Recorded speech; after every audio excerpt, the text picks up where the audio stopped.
Borja, muy buenas tardes. Hola, buenas tardes, ¿qué tal? Antes de nada, una apreciación para la que le pido una reflexión, aunque intuyo la respuesta que nos va a definir los criterios y objetivos de la organización que usted representa desde hace 18 años. ¿Por qué su fundación es hispánica y no hispana? Bueno, por una razón muy sencilla, porque hispano tiene una connotación peyorativa en muchos sitios, y muy particularmente en Estados Unidos.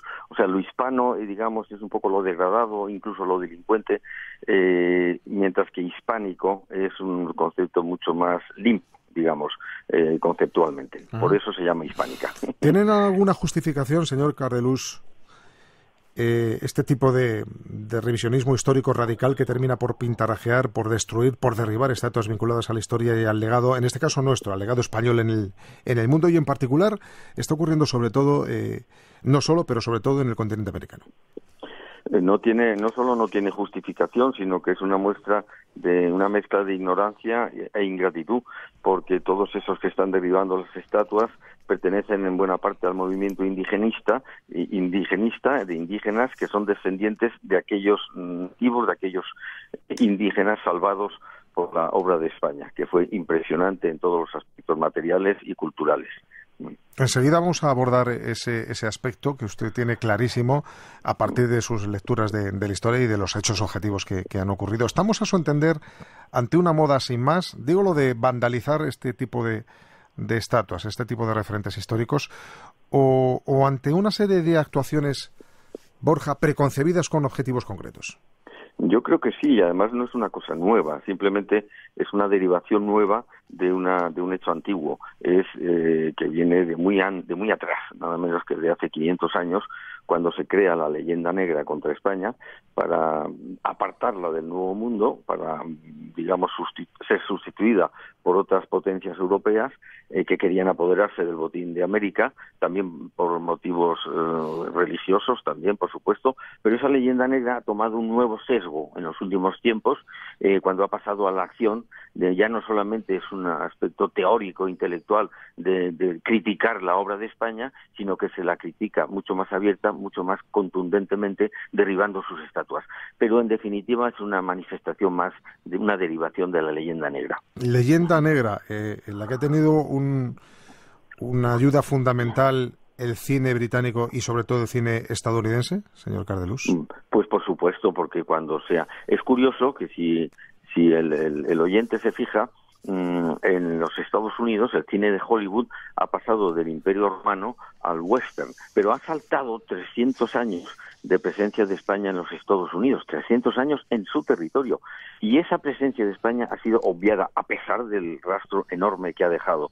Y ha sido obviada porque ha querido ser obviada, pero cuando se ha tratado ha sido para vandalizarla también desde el punto de vista del cine.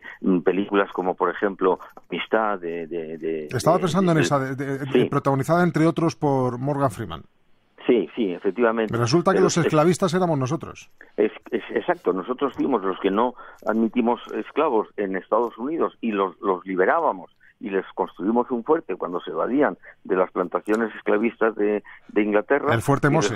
El Fuerte Mose, y resulta que nosotros somos los esclavistas, ¿no? Es terrible. Entonces esa película, Amistad, de Steven Spielberg, que es un gran enemigo de España, pues y de la herencia española, pues resulta que viene a recalcar toda la leyenda negra antiespañola, y claro, todo eso es un caldo de cultivo que ahora se manifiesta de manera destructora, ¿no? en las estatuas.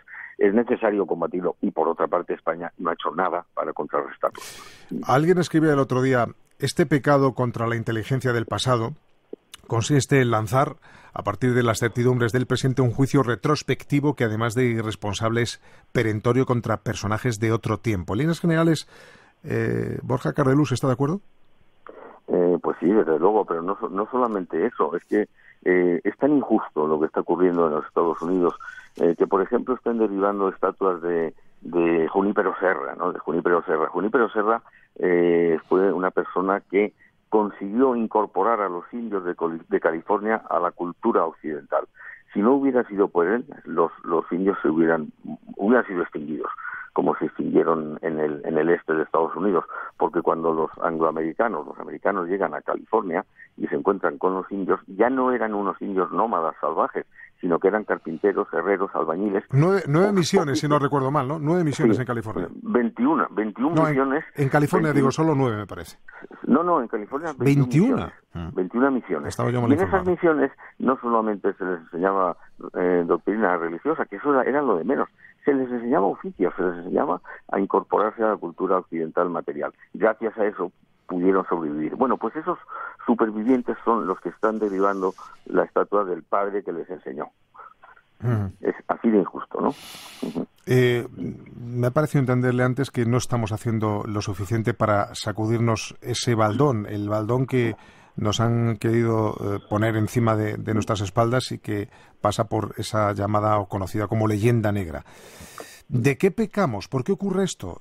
¿Pecamos de algo, de ingenuos, de desmemoriados, de indolentes, de infravalorarnos, de querernos poco? ¿Qué está pasando aquí? Yo creo que es que el español, como el hispano en general, es del presente, es decir, hace poco caso del pasado y mucho menos del futuro, pero el presente es lo que vale. Y entonces la historia, digamos, como que le da pereza reflotarla, le da pereza hablar de ello, prefiere estar en los temas actuales.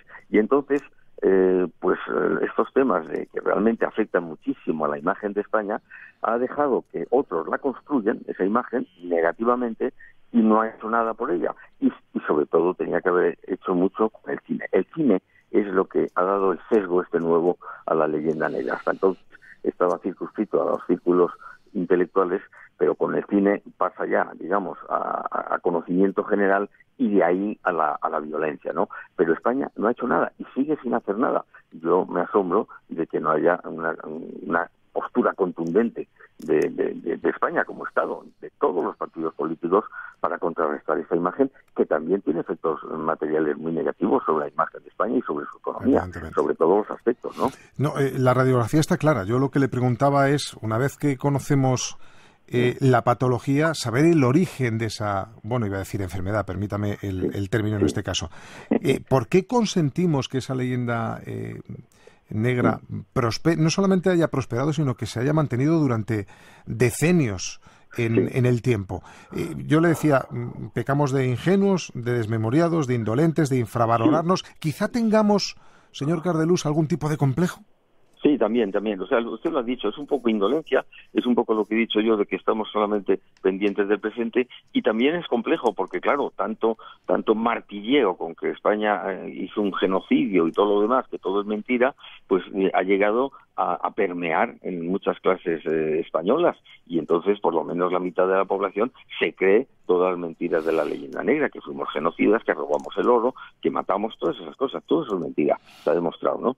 Pero somos indolentes, tenemos complejo y por consiguiente no nos atrevemos a hacer nada. Dice usted que todo eso es mentira. Vayamos a los datos históricos que se antojan incontestables. Descríbame algunas de las realidades históricas que quedan aparcadas porque dan mucha más luz que sombra en lo que hemos hecho en los últimos siglos como país, como Estado. Estoy pensando, por ejemplo, para empezar, en la figura, lógicamente, de referencia de Colón, porque sus estatuas conmemorativas están siendo especialmente atacadas en él. Y, por supuesto, pensemos en Isabel, en cuyo reinado se descubrió América para cambiar el mundo. ¿Qué herencia dejamos allí tras aquella gesta? ¿Estados Unidos sería lo que es ahora sin nuestra presencia de siglos en varios de sus territorios actuales? California, Colorado, Arizona, Texas, etcétera. No, Estados Unidos sería completamente diferente. Por ejemplo, California no sería de Estados Unidos, sería de Rusia, porque España entra en California para desplazar a Rusia. Si Rusia hubiera entrado en California, de ninguna manera Estados Unidos hubiera podido desplazarla, como desplazó a México, que fue el que creó California, ¿no? Estados Unidos sería muy distinto porque no existiría ni un solo indio, ni uno, en Estados Unidos. Quedan 500.000 indios y son todos ellos están en las áreas españolas. En las áreas inglesas no queda ni uno solo, ¿no? Pero eso se puede proyectar mucho más allá. Cuando España entra en Iberoamérica, hay 16 millones de indios. Cuando sale, hay 19 millones de indios, a pesar del supuesto genocidio que fueron las enfermedades. Pero enseguida se recuperó gracias a las leyes de Indias, que son los que protegieron al indio americano. Pero como estos datos hay muchísimos, son como usted dice, son incontestables, no se pueden refutar, están ahí, son datos, son cifras, ¿no? Cuando Inglaterra y España llegan a los Estados Unidos, como he dicho antes, hay 1 millón de indios en Estados Unidos. Cuando salen los dos, 150 o 200 años después, eran 500.000. Cero en la zona inglesa, 500.000 en la zona española. Oiga, incluso el Far West, la figura del cowboy, tan recreada por el cine estadounidense, dice usted que no hubiera existido como tal. Me consta que usted la vincula con las marismas del Guadalquivir. Eso me lo tiene que explicar. Vamos a ver, cuando España marcha a América, concretamente a los Estados Unidos, tenía una cantera una cantera territorial y de oficios que eran las marismas del Guadalquivir, donde se había desarrollado el modelo del manejo del ganado a caballo. Ese modelo, que incluye muchas cosas, que incluye el vaquero, la montura, los arreos, todo lo demás, el hierro, el rodeo, se traslada a Iberoamérica y en Estados Unidos toma carta de naturaleza, y entonces ahí se afinca en estados como Texas, Nuevo México, Arizona, Colorado. Entonces, cuando se marcha a España, como es un modelo excelente de uso del territorio, a Hollywood le parece muy bonito todo aquello y lo incorpora al cine, lo difunde en todo el mundo como una seña, un signo de identidad, de identificación de los Estados Unidos. Pero ese modelo es íntegramente el de las marismas del Guadalquivir, al que los americanos no añaden absolutamente nada. Yo suelo decir que John Wayne es un vaquero de las marismas con un par de pistolas, y es verdad, es verdad. Todo, el sombrero, los zagones, el caballo, la montura, el caballo de las marismas, el de retuerta, la vaca mostrenca de las marismas del Guadalquivir, la oveja de las marismas del Guadalquivir. Todo lo que hemos visto en el western es las marismas del Guadalquivir trasplantado al oeste. O sea, que no existiría si no hubiera sido por ello, claro. ¿Y cómo vinculamos California y los vinos con España de por medio?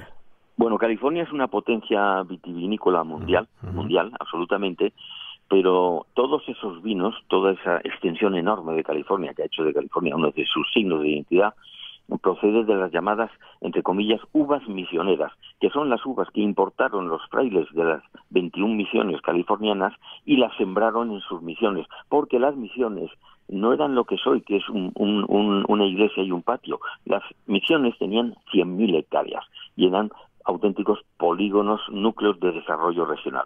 En esos núcleos, en esas hectáreas, sembraron los misioneros las uvas, el vino, y de ahí viene la potencia vitivinícola californiana de hoy, ¿no? Muchísimo debe los Estados Unidos a España, muchísimo. ¿Universidades? Ese es otro de los grandes temas. Se suele decir que la primera universidad del continente americano es la de Harvard. Bien, pues al menos 100 años después ya había 17 universidades en Iberoamérica. 100 años antes, quiere decir usted. 100 años antes. Eso sí, no 100 después. Años antes. Perdón, pero sí. 100 años antes de Harvard hay ya casi 20 universidades en Iberoamérica, algunas prestigiosísimas que siguen vigentes hoy, y no solamente sembró el continente de universidades, sino también de colegios, de escuelas, de hospitales. La red hospitalaria de la América española era una cosa absolutamente asombrosa, donde se atendía a los indios de sus muchas enfermedades antiguas que desconocían, ¿no? Se sembró de parroquias, de templos, parroquias que eran también como pequeñas misiones que también formaban a los niños. Realmente la obra de España en Estados Unidos y en el resto del continente americano es asombrosa. De ahí lo injusto, digamos, la injusticia tan enorme de la leyenda negra, porque no es que sea opinable, es completamente falso, es como al revés. No hay más que leer, diría usted que no hay más que leer, y sería bueno que ya lo ha dicho usted, pero muy sucintamente, las leyes de Indias, bueno, esto claro, sería bueno leerlas, ¿no? Porque respecto a la conquista y nuestra relación con las personas que nos encontramos allí, que eran los indígenas, los indios, es decir, los primeros habitantes de esa, o por lo menos los que nosotros nos encontramos, ¿qué se dice exactamente, en líneas generales? Bueno, la leyenda negra dice que España hizo un genocidio sobre los indígenas. Ya he comentado que cuando sale España hay más indios que cuando llega, pero es que además el matrimonio mixto estuvo prohibido en los Estados Unidos hasta el siglo XIX, bien entrado, mientras que en el año 1520 aproximadamente uno de los artículos de las leyes de Indias no solamente tolera, sino que estimula el matrimonio mixto entre españoles e indios. De ahí deriva el se les protege, incluso creo recordar que en esas leyes de Indias se recoge expresamente que se respeten sus tierras, ¿no? Bueno, que se respeten, se les dice primero que es conveniente el matrimonio mixto. De ahí que hoy el continente iberoamericano sea un continente mestizo, cosa nueva en la historia de la humanidad. Pero es que además dice que se les respeten y que se les acrecienten sus tierras. Cuando España sale del continente iberoamericano, los indios tienen más tierras que a su llegada, entre otras cosas porque muchos no sabían agricultura y España introduce una agricultura moderna. Pero esto en los Estados Unidos es todavía más, digamos, más doloroso, por así decirlo, porque España, como en el resto del continente, les entrega a los indios, les protege sus tierras por las leyes de Indias, y hoy, en el momento actual, cada mes se producen varias sentencias de tribunales superiores de justicia de los Estados Unidos, de California, de Nuevo México, de Texas, devolviendo tierras a los indios que les quitaron los americanos, y se las devuelven, y esto es lo asombroso, al amparo de las leyes de Indias, del Código de las 7 Partidas, que tiene 7 siglos, y de los títulos concedidos por el rey de España de tierras. Esto es asombroso. Y cuando uno va al archivo de Indias en Sevilla, se encuentra con varios abogados norteamericanos contratados por las tribus indias que están rastreando esos valiosos títulos. Ya. Se puede decir que bajemos un poco de página de la historia y nos situamos un poquito más cerca. Se puede decir que, sin exagerar, que hubo un momento en el que los españoles fuimos al rescate de los indios directa o indirectamente, en el contexto en el que precisamente me está usted hablando. Estoy pensando en el Fuerte Mose, que también he citado, y que me gustaría que hiciera usted una pequeña reflexión al respecto de lo que significó. Sí. Vamos a ver, en España cuando llegó a Iberoamérica, los indios, que eran 16 millones, luego pasaron a 19 a la salida, estaban tiranizados, esclavizados fundamentalmente por 2 tiranías que ocupaban casi todo el continente, la tiranía azteca y la tiranía inca. Sistemas absolutamente totalitarios que no consideraban a la persona. Fíjese, por ejemplo, que en el Imperio Inca la carga fiscal en forma de trabajo que pesaba sobre la gente andina era el 66%. El 66% era para el Estado y el 33% era para ellos. Es una cosa brutal. Bueno, España no conquistó. España realmente, los Cortés, Pizarro, Valdivia y demás, liberaron a un continente esclavizado, los liberaron y les dieron unas leyes protectoras que les han permitido sobrevivir hasta el día de hoy. Esa es la realidad. Todo lo demás es, pues eso, leyenda negra. Todo lo demás es falso, ¿no? Uh-huh. Y por eso es asombrosa le pedía la referencia del Fuerte Mose a propósito de precisamente en ese contexto histórico, sí, cómo fue un punto de referencia y valga la redundancia para que ellos se pudieran liberar del esclavismo que impuso el mundo anglosajón. Efectivamente, el mundo anglosajón solo tenía un objetivo, o sea, en Inglaterra, que era sacar beneficios, producir. No tuvo esa misión evangelizadora, aculturadora y de mejora del nativo que tuvo España, ¿no? La Florida española lindaba con las colonias inglesas de Carolina y de Georgia, donde se formó el embrión de los Estados Unidos. Bueno, los negros que importó Inglaterra, los esclavizó en esas plantaciones, sobre todo de azúcar y de algodón. Bueno, en la Florida española se declaraba a los negros hombres libres. Y claro está, el sueño de todo esclavo de esas plantaciones era evadirse, lo que era muy difícil, e ingresar en la Florida española. Muchos o algunos lo consiguieron, y como España vio que venían cada vez más, les construyó un fuerte para ellos, porque los ingleses querían rescatarlos y devolverlos a su plantación. El fuerte de Mosé. Uh-huh. El primer palenque de esclavos libres en los Estados Unidos.